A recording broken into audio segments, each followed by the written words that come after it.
Olá, tudo bom? Aqui é o Conrado Adolfo e esse vídeo é para desmistificar um pouquinho uma área que as pessoas praticamente não conhecem no Brasil. A gente vai falar sobre inglês, sobre língua inglesa. A gente vai estudar um pouquinho de idiomas. Não, minto, a gente vai estudar um pouquinho de idiomas. A gente vai falar algumas palavras em inglês só para explicar alguns termos.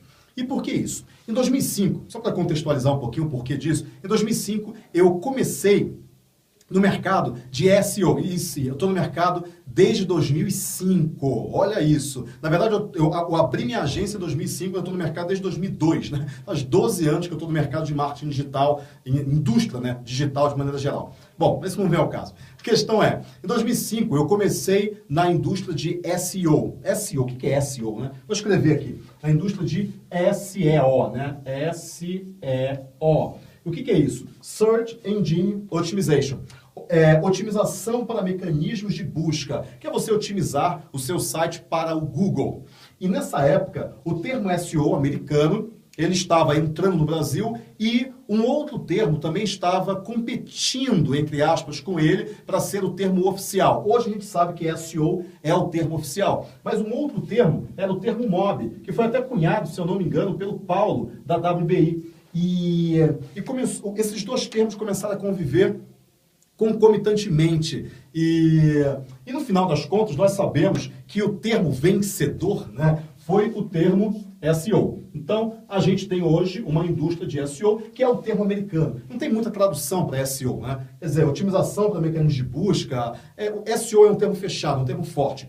E hoje eu vou falar sobre outros termos que muito pouca gente sabe o que é e confunde um termo com outro na indústria de... Então, vamos lá, vou escrever aqui na indústria de copywriting. Copywriting, né? Copywriting. Então, essa é uma nova... É um novo campo de trabalho. O que é copywriting? É uma técnica para você escrever textos persuasivos, ok? Textos que têm uma série de gatilhos mentais, que matam objeções, que falam da persona e não do produto, que aproveitam aquilo que está na mente da persona, do público-alvo, do leitor, e não querer colocar nada novo lá dentro. É um texto que tem um objetivo muito claro de vendas. Objetivo claro de vendas. Legal. Só que a grande questão é que, você vai falar o seguinte, Conrado, entendi. É um texto para fazer anúncios, ok? Um texto para fazer anúncios. É um texto que o redator publicitário escreve. Não exatamente, não no Brasil. Nos Estados Unidos, o redator publicitário e o copywriter, porque copywriting é a técnica para escrever textos persuasivos. Mas existe também quem escreve um texto com técnicas de copywriting é o copywriter, ok? Copywriter. O copywriter é a pessoa, é o escritor que escreve a copy. O escritor da copy. Vou colocar aqui da copy, que é o escritor da copy. Então, esse termo copy, aqui muita gente fala, Conrado, copy quer dizer cópia, né? Existe hoje ainda uma confusão, não uma confusão, mas algumas pessoas falam copy e outras pessoas falam, você vai escrever uma cópia. Então, existe hoje o copy versus cópia, ok? Eu defendo o termo copy. Então, o que é uma copy? Copywriting é a técnica de copywriting. É um texto escrito com uma técnica de copywriting, ok? E essa técnica faz um texto persuasivo. Esse texto nós comumente chamamos de uma copy, ok? Uma copy. Eu vou escrever uma copy. E quem escreve esse texto é um copywriter. Não confunda essa palavra com uma outra palavra que muita gente confunde, que é a palavra copyright,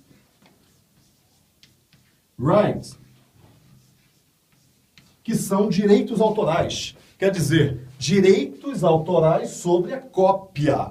Por exemplo, eu tenho um livro. Eu tenho o livro 8 P's de Marketing Digital, tenho o iJumper. Então, o que eu tenho sobre aquele livro? Um direito de autor.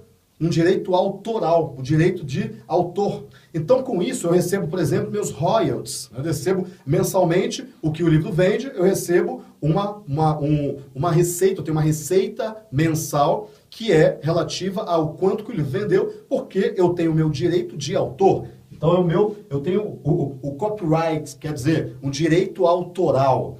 E direito sobre a cópia, né? Direito sobre a cópia do livro, por exemplo, a cópia da música. Então não confunda, para começar, com início de conversa, não confunda copyrights com copywriting, ou copywriter, ou copy, são coisas bem diferentes. Então vamos definir de novo. O que é uma copy, um copywriter, copywriting, o que é isso? Uma copy é um texto persuasivo escrito com uma técnica que é uma técnica de copywriting, ok? É uma técnica, é um conjunto de regras. Por exemplo, você vai usar gatilhos mentais. Gatilho mental da reciprocidade, gatilho mental da escassez, gatilho mental da segurança, do comprometimento, da nostalgia, arrependimento, culpa, autopiedade. Existem diversos tipos de gatilhos mentais. São frases. Por exemplo, daqui a pouco eu vou falar para você sobre como que você consegue ganhar $1 milhão em ações, vendendo imóveis, por exemplo. Eu estou usando alguns gatilhos nessa frase. Daqui a pouco eu vou falar para você, é um gatilho de antecipação. Você está abrindo um loop, open loop, loop aberto. Tá? Esquece isso. Depois eu conto isso para vocês. O que eu fiz agora? Abri um loop, ok? Bom, você está falando sobre como ganhar $1 milhão específico, gatilho da especificidade. $1 milhão é uma coisa bem específica, vendendo carros. Só que como $1 milhão, ou então $1 milhão facilmente negociando carros ou imóveis, facilmente tem um gatilho também, que é o gatilho do apelo à preguiça. As pessoas reagem aos gatilhos mentais. Eu já fiz um vídeo falando de gatilhos mentais. E é interessante que você veja gatilhos mentais, o que são e por que funcionam. Esse foi o título desse vídeo. E eu utilizei vários gatilhos nessa frase. Por exemplo, a frase clássica, você comete esse erro básico em marketing digital, por exemplo, gatilho da curiosidade. Que erro é esse? Deixa eu saber o que é esse erro. Isso aí aumenta muito a taxa de abertura de um e-mail, por exemplo. Então, com isso, esse texto, ele também mata objeções. Então, você tem os gatilhos mentais. Os gatilhos mentais, você tem...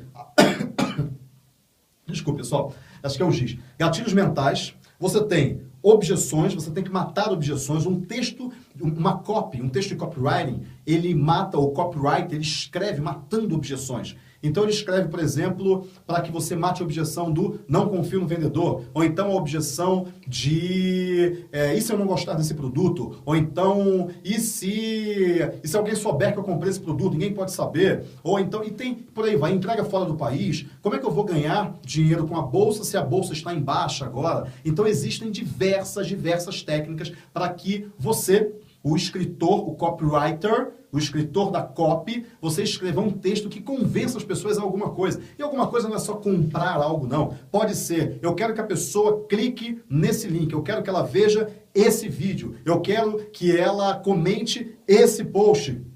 Você tem objetivos numa copy. Uma copy é um texto que tem um objetivo claro e que é mensurável. No final, você mensura o objetivo. E você pode me perguntar, mas Conrado, qual a diferença disso para um texto de redação publicitária?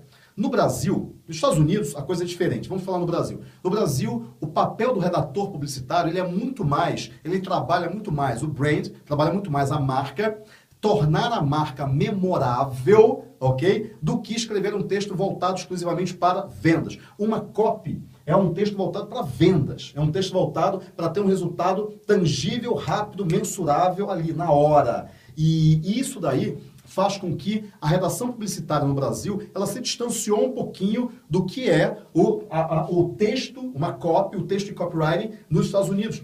Porque nos Estados Unidos, a gente teve uma indústria muito grande, tem ainda, chamada marketing de resposta direta, ou marketing direto. O marketing direto é um tipo de marketing, né? Um tipo de comunicação com o mercado para que se venda algo de uma maneira muito mensurável, tangível, rápida. Melhor exemplo que você tem de marketing direto é da revista Seleções, que é a maior empresa, se eu não me engano ainda é, a maior empresa de marketing direto do mundo, ok? Do mundo. Então, é algo bem agressivo em vendas, feito para vender, estudando a persona, usando gatilhos, matando objeções, utilizando no texto emoções humanas, falando da persona e não do produto. Quando que isso começou? Só para você ter uma ideia, qual é a origem desse... Por que copy, né? Por que copy? Não faz sentido, né? Anúncio, copy. Por causa do seguinte...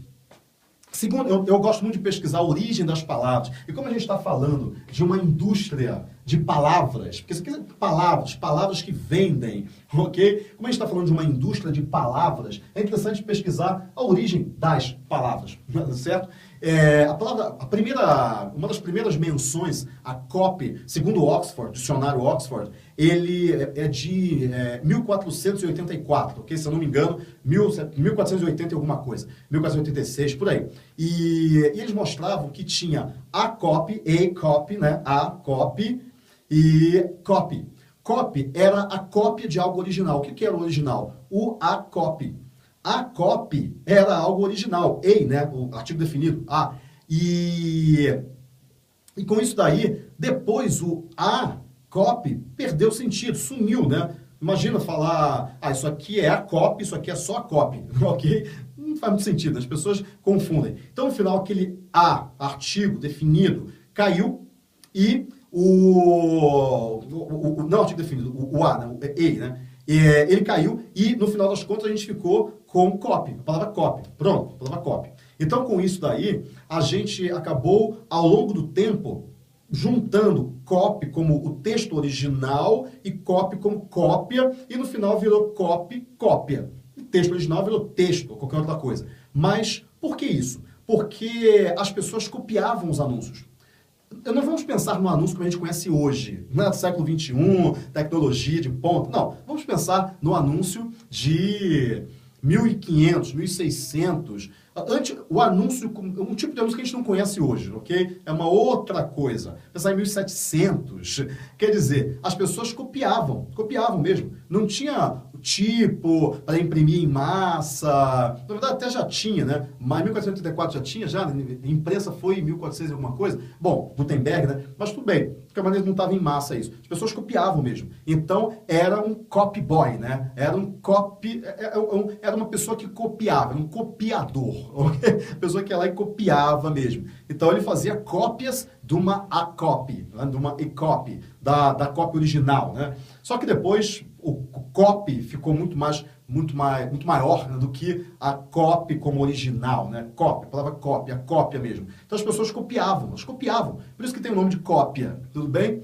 Só que aí o que começou a acontecer? Em 1866, e esse nome é importante, um cara chamado Claude Hopkins, isso aqui está bem aspecto de aula mesmo, né? 1866, Claude Hopkins começou a escrever textos de uma maneira um pouco diferente. Ao invés de só ele copiar os textos, escrever, elaborar, ok, não. Já existia o anúncio aqui, né? Lógico, existia o anúncio. Só que ele começou a fazer anúncios diferentes. Ele começou com duas grandes inovações. A primeira, ele começou a estudar a persona. Como assim estudar a persona? Ele começou a estudar a pessoa para a qual ele ia escrever. Ele não passou a escrever só sobre o produto. O giz, por exemplo, isso aqui é um giz. O giz tem uma consistência tal, ele é antialérgico. Não, ele passou a estudar a persona e falar sobre a persona. A persona significa o representante ideal do público-alvo.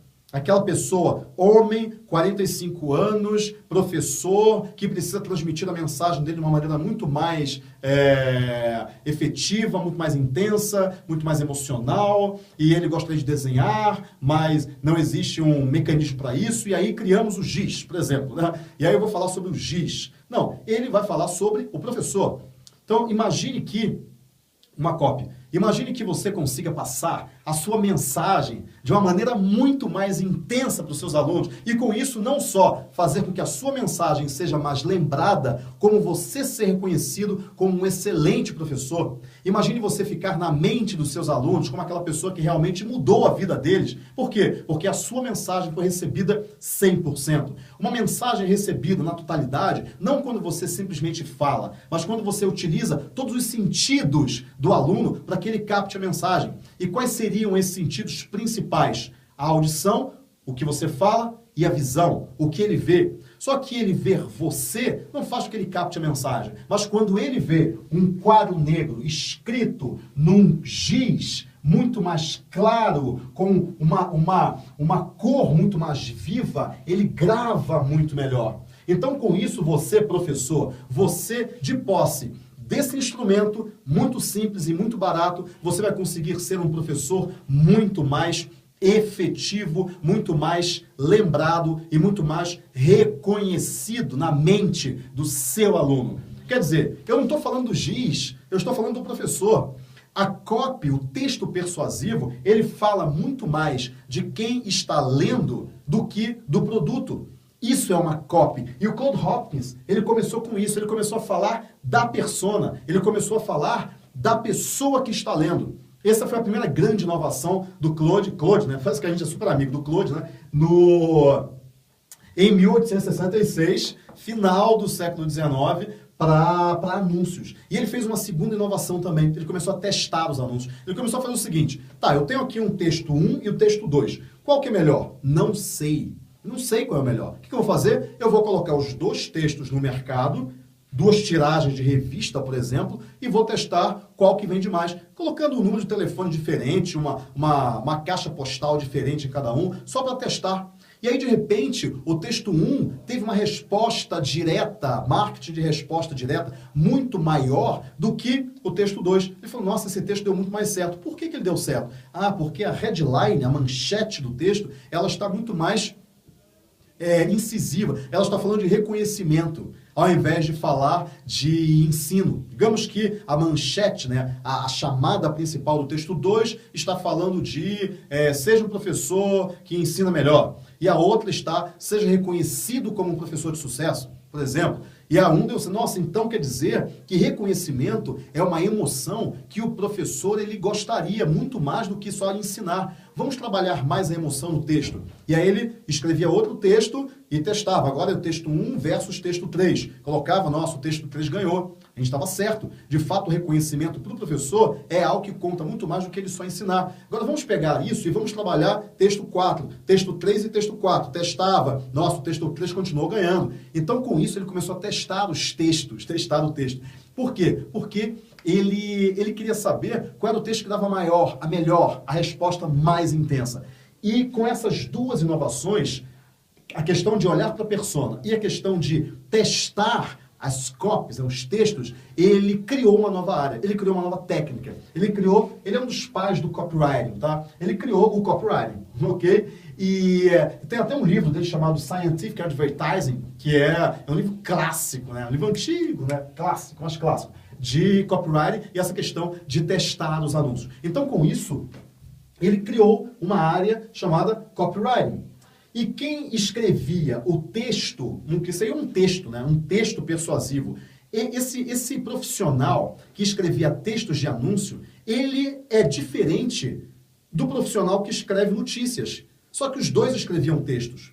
Então, com isso, eles resolveram, lá em idos do século XIX, final do século XIX, eles resolveram fazer o seguinte: vamos chamar o profissional que escreve notícias de news, de notícia, writer. News writer. Então, esse profissional que escreve, o escritor de notícias, ele passou a ser visto de maneira diferente do que o escritor de copies. E aí, copy vem lá daquela questão que as pessoas copiavam os anúncios. E aí, criou-se o copywriter. Quer dizer, o escritor de copies, de anúncios. Ao invés de ser copiado, a palavra derivou, né? A palavra foi mudando. Mas o escritor de copies. E porque ele criou o copywriting. Quer dizer, como é que você escreve as técnicas de escrita de copies. E o texto, como já era, e passou a ser cada vez mais conhecido como uma copy. Uma copy. E com isso, não confunda copyright com copywriter, com copywriting, ok? Direito autoral e escritor de textos persuasivos e técnica de texto persuasivo. Então, com isso, a gente definiu aqui algumas palavras. Agora, vamos entender melhor algumas coisas. Primeira coisa, quando você tem uma copy, aqui no Brasil, algumas pessoas, por isso tem uma indefinição do termo ainda, então eu vou falar minha opinião, tá? Minha opinião, é minha, ok? É de mais ninguém, é minha opinião. Eu vou falar que tem copy e algumas pessoas já traduziram para cópia. A cópia do seu texto. Quando você for escrever uma cópia, só que cópia em português não tem o mesmo sentido, não vem do mesmo sentido como no inglês. Da questão da copy, que as pessoas copiavam os anúncios, e aí depois veio o Claude Hopkins, que criou a profissão do copywriter, que criou as técnicas de copywriting, por isso que passou a se chamar de copy, o texto persuasivo, o texto do anúncio, e aí não é mais um anúncio como a gente conhece no Brasil. Quando você pega uma revista no Brasil, ali tem uma copy? Tem, mas o nível de copy, de fato, de persuasão, de textos, de anúncios de revista, é muito pequeno. Aqui a gente acabou desenvolvendo, e muito bem, por sinal, num outro ramo, o campo do branding, ok? Quer dizer, você trabalha a marca, você faz branding, né? Tá? É questão de trabalhar na marca. Então você pega um anúncio de uma Fórum da vida, uma marca de roupa, né?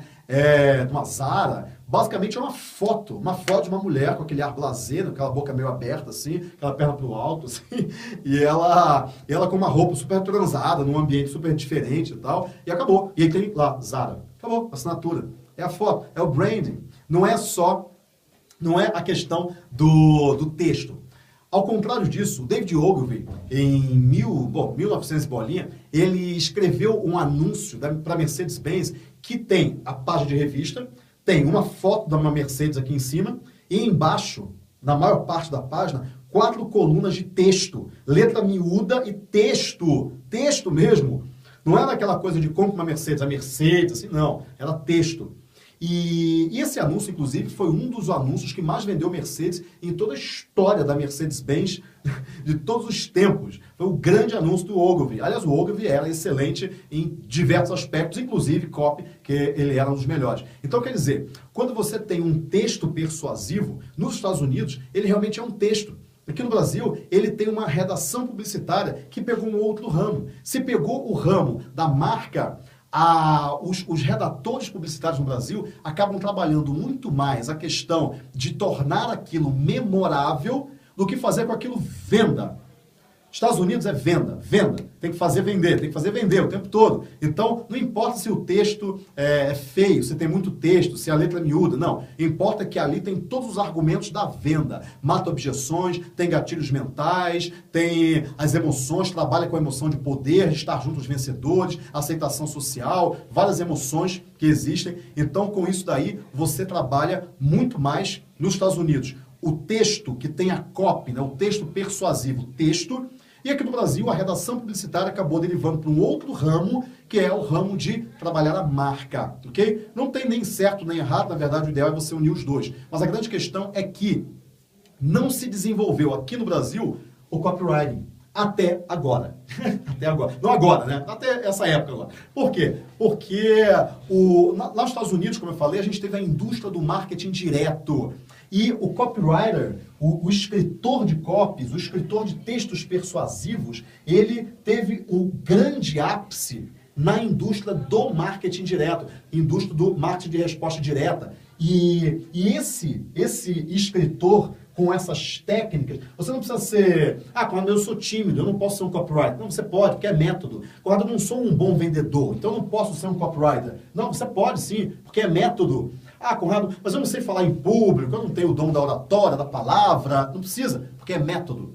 se você seguir o método, imagine se você pudesse ser lembrado na mente dos seus alunos por toda a vida e ser reconhecido como uma pessoa que de fato mudou a vida de cada uma daquelas pessoas na sala de aula. A sua mensagem se torna mais memorável quando você tem um giz. Quer dizer, você está falando um texto e ali tem técnica. Quem vai ler aquele texto pode ser você, como pode ser qualquer outra pessoa, mas você é um copywriter.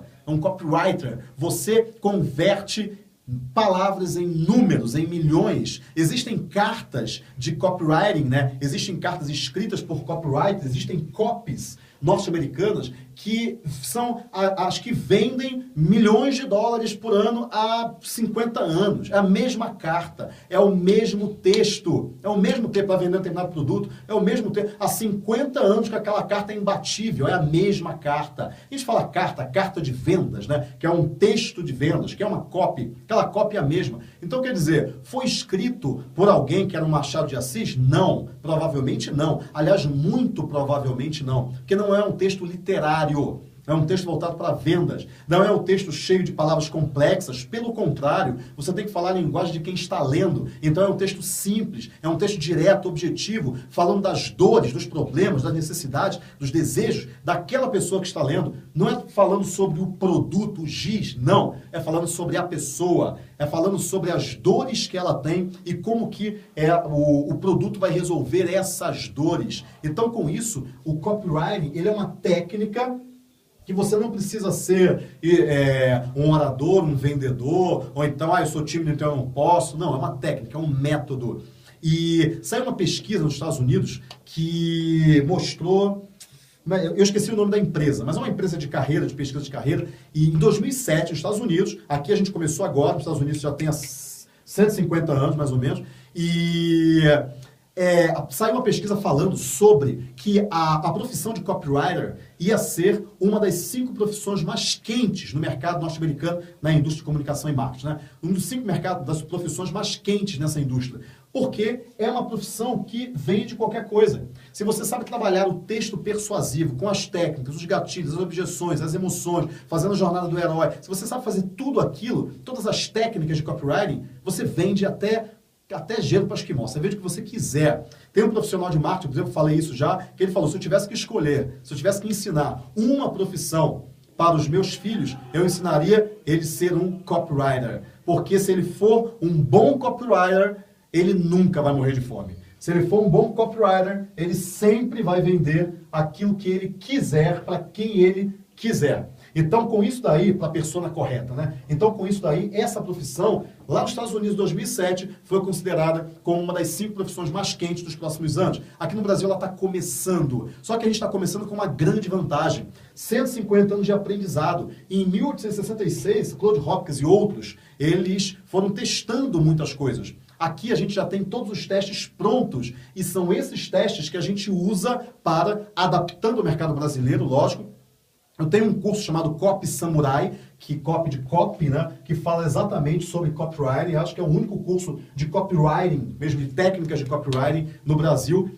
Pelo menos agora, a gente está em julho de 2014, talvez esse vídeo seja visto em julho de 2024, aí vão ter vários cursos, mas hoje, julho de 2014, ele é o primeiro e o único ainda. Então, com isso daí, vamos falar de copy e copy, né? Você já tem 150 anos de experiência em copy, ou 150 anos de experiência em copy. Não, em copy. A minha opinião é, a palavra que talvez seja definida no futuro é a palavra copy, porque não tem tradução, não é igual a cópia. A evolução da palavra copy é muito diferente, com o Claude Hopkins, toda essa história, muito diferente da evolução da palavra cópia no Brasil. Então, algumas pessoas falam, quando você escrever a sua cópia, não, quando você escrever a sua copy, assim como o SEO, assim como o e-mail, tem tradução para e-mail? Alguém traduziu e-mail? Eu vou mandar para o seu endereço eletrônico. Não, vou mandar para o seu e-mail. Pronto, vou mandar um e-mail para o seu e-mail, né? Então, algumas palavras, elas acabam sendo, de fato, absorvidas pelo idioma. Algumas palavras de fora, abajur, a velha história do abajur, que não é uma palavra brasileira, é uma palavra francesa e tal. Então, ela acaba sendo absorvida. E eu acho que a palavra que vai sendo absorvida, posso estar errado, uma opinião minha, é a palavra copy. Mesmo porque não dá para chamar de copywriter, né? O copywriter é um copywriter, não copywriter. Fica estranho, né? Um escritor de cópias, fica estranho, parece que é uma pessoa que copia mesmo. E se bem que tem muita gente que copia por aí, mas tudo bem, isso não vem ao caso. A questão é, quando você tem um copywriter, ele está escrevendo uma copy, não uma cópia. Bom, é um jogo semântico, tá? Mas é uma questão de opinião. Então, o que eu quero que você entenda nessa aula, que aqui eu vou uma aula, né? Uma aula, com quadro negro e tudo. O que eu quero que você entenda é que essa arte, ou melhor, essa ciência, a ciência do copywriting cara, é uma coisa incrível, é algo fenomenal. É isso que eu quero que você entenda. Quero que você entenda que essa profissão de copywriter vai crescer muito no Brasil. E não é para vender só infoproduto. Como eu falei, o Ogilvy vendeu Mercedes. Você pode vender qualquer coisa. Você pode vender giz, como você pode vender casas, como você pode vender infoprodutos, cursos online, como você pode vender celulares, qualquer coisa. E, inclusive, nos Estados Unidos, tem copywriters que eles escrevem só para a indústria de calçados. Tem outros que escrevem só para hotéis. Tem outros que, e por aí vai. Então, quer dizer, já é um mercado maduro e segmentado. Aqui no Brasil, eu estou construindo esse mercado, o Rafael Albertoni também está construindo o mercado, alguns outros pouquíssimos profissionais estão começando a construir o mercado. Acho que eu e o Albertoni, a gente está um pouco mais na frente disso, que a gente já faz isso há mais tempo. Eu estudo texto persuasivo há pelo menos 5 anos, então é uma área incrível, uma área linda, uma área sensacional. Você se apaixona por essa área, é você transformar as pessoas com palavras. Porque palavra é o código, né? Palavra é o que entra na mente da pessoa, o que faz ela tomar uma atitude ou não. É o que muda o sentimento dela ou não. Quando eu falo a palavra morte, ou quando eu falo a palavra alegria, são sentimentos diferentes. Incute na mente da pessoa um sentimento diferente. Então, com isso daí, as palavras transformam sentimentos, sentimentos geram ações, ações levam a resultados. Então, com isso, você tem palavras gerando resultados, direto, marketing direto. Então, o que eu quero explicar, deixar claro nessa aula, é toda essa semântica aqui, né? Dessas palavras, copywriting, copyright, cópia, copywriter, newswriter, que essa palavra aqui já meio que sumiu da literatura, mas não é uma copy, não é um texto literário, não é um poema, não é um romance e não é a redação publicitária como a gente conhece aqui no Brasil. O texto para ser engraçado, para ser memorável, para as pessoas lembrarem dele. Eu me lembro que na época, alguns anos atrás, a Veja tinha uns outdoors, né? Uns outdoors que tinha a capa da revista e frases. E aquilo era incrível. Eu me lembro que quando o Lula venceu aqui as eleições, acho que a primeira vez, tinha a estrelinha do PT lá na capa da Veja e do lado a frase no outdoor que fazia a propaganda daquela Veja daquela semana.